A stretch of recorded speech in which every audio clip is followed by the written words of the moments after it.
Holders पैसा नहीं देते तो कंपनी को प्रॉफिट होता है या लॉस होता है? Just pause the video right now and comment down below so that I can give the shout out to the best comment in my next video. So last video shout out goes to Mr. Sukhdeep. Thanks for commenting on my video and expressing your views. Means a lot. Hey guys, welcome back to Excellence Academy. Hi, I am your tutor and your host Palak. So today we are going to talk about basic concepts of forfeiture and reissue. So जैसे कि आपको पता है कि company वाले बहुत शैतान होते हैं, वो अपने लॉस में भी बेनिफिट ढूंढ लेते हैं, बट कैसे? कभी आपने कॉलिनेरियर नाम का वर्ड सुना है? जो पर्सन कमर्स को जानते होंगे, जिनको कमर्स की नॉलेज होगी, मोस्टली उन्होंने सुना होगा, बट जो कमर्स के बारे में नहीं जानते उनको नहीं पता होगा। आज मैं पहले बताती हूँ कॉलिनेरियर क्या होता है। कि जब कोई कंपनी अपने शेयर्स बेचती है किसी पर्सन को, वो उस पर्सन को हम कहते हैं शेयर होल्डर। अगर वो पैसा नहीं देता उन शेयर्स के बदले में, कोई भी पेमेंट मिस कर जाता है, जैसे आप कोई भी पेमेंट उसकी मिस कर गया, तो उसको हम कहेंगे कॉलिनेरियर, the non payment of that money, कि जो पेमेंट नहीं हुई उसको हम क्या कहते हैं? कॉलिनेरियर कहते हैं। बट जो पेमेंट आ चुकी हुई होती है उसका वो क्या करते हैं? ये तो हमारा क्वेश्चन है। अब क्या होता है कि अगर कोई कंपनी ने स्टार्टअप करना है तो उनको चाहिए होते पैसे। अब उनको पैसे चाहिए, उनके पास तो है ही नहीं इतने पैसे, तो वो जाती है लोगों के पास। लोगों कहती है कि मेरी कंपनी में पैसा इन्वेस्ट कर लो। चलो, वो लोग देखते हैं कि कंपनी का अच्छा बिजनेस है, अच्छा आइडिया है, तो वो पैसा इन्वेस्ट करने के लिए तैयार हो जाते हैं। अब उन्होंने पैसा इन्वेस्ट करने के लिए तैयार हो गए, तो कंपनी उसके बदले में उनको क्या देगी? कुछ तो देना पड़ेगा कंपनी को। कोई फ्री में थोड़ी बैठा के कंपनी में पैसा इन्वेस्ट कर देगा। कंपनी देती है अपनी कंपनी के शेयर, मतलब स्टेक्स, हिस्सा, कि इतना हिस्सा मेरी कंपनी का आप रख लो, 10%, 20%, 30%, तो कंपनी ने दे दिया अपना हिस्सा। अब क्या करते हैं? ये सारा पैसा जो उन्होंने कंपनी ने उनसे लिया है, लोगों से लिया, उनको वापस चुकाना पड़ता है।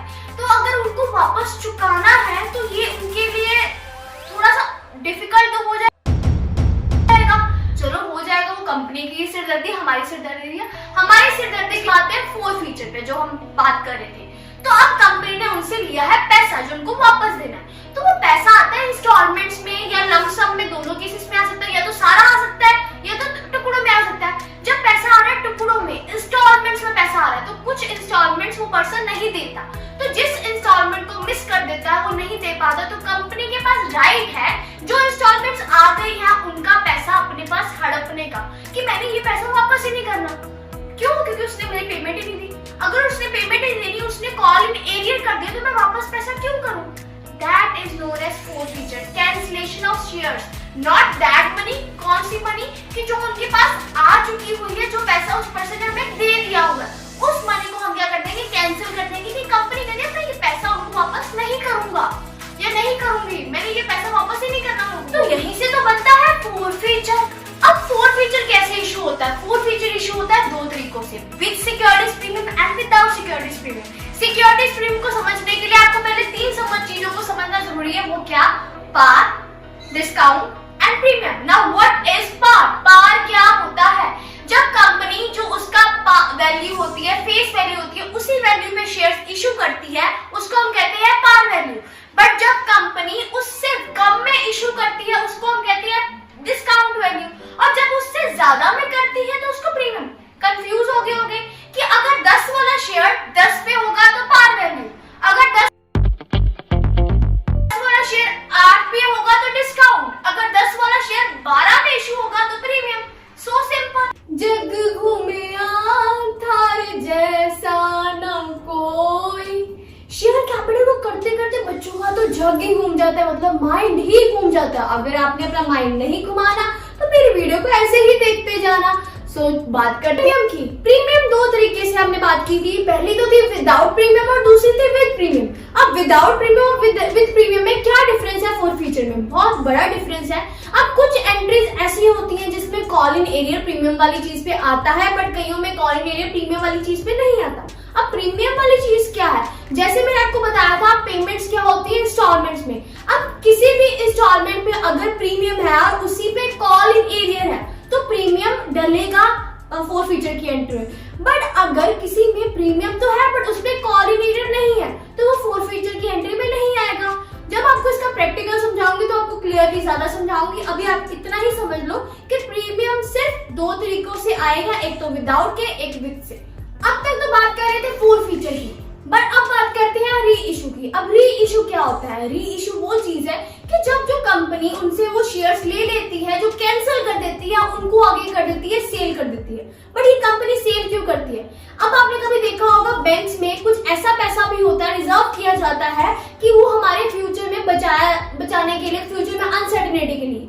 बट वो पैसा कुछ हद तक सेव किया जाता है, सारा का सारा पैसा नहीं सेव किया जाता। तो इट मीन्स वो बैंक भी अपने पास पैसा नहीं रख रहा, क्योंकि उन्हें पैसा कमाना है। तो एक कंपनी जो एक प्रॉफिट अर्निंग कंपनी है, वो अपने पास वो शेयर्स क्यों रखेगी जो ऑलरेडी उनके लिए कोई वैल्यू ही नहीं है? खाली शेयर्स, उनके पास कोई वैल्यू ही नहीं है, तो वो क्या करेगी? उन शेयर्स को कर देगी, सेल कर देगी, किसी और पर्सन को कर देगी कि मेरे पास इन शेयर्स को कैंसिल मैंने कर दिया हुआ ऑलरेडी, तो मैं इन शेयर का कुछ करने तो वाला नहीं या वाली नहीं, तो मैं इसको सेल कर देती हूँ। के अंदर भी केसेस होते हैं। कौन से केसेस की? कंपनी सारे के सारे फॉरफिटेड शेयर्स को क्या कर देती है? री इशू कर देती है। जितने कैंसिल किए थे सारे के सारे री इशू कर दिए। और दूसरा केस कि कुछ हद तक री इशू करती है, मतलब सारे फॉरफिटेड शेयर्स को री इशू नहीं किया गया, कंपनी ने कुछ शेयर्स अपने पास अभी भी रखे हुए हैं। तो ये शेयर्स भी तीन तरीकों से री इशू होते हैं, जो मैंने आपको ऑलरेडी बताए थे। कौन कौन से? पार, डिस्काउंट एंड प्रीमियम। मतलब जो फॉरफिटेड शेयर्स होते हैं उनको री इशू दोबारा, उसको भी पार पे किया जाता है, उसको भी डिस्काउंट पे किया जाता है, उसको भी प्रीमियम पे किया जाता है।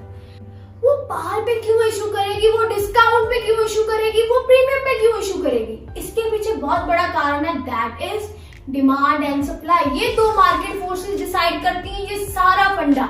आपको पता है ये मार्केट को ये दो फोर्सेस चलाती हैं, बट इसमें भी ये दो फोर्सेस आती हैं। वो कैसे?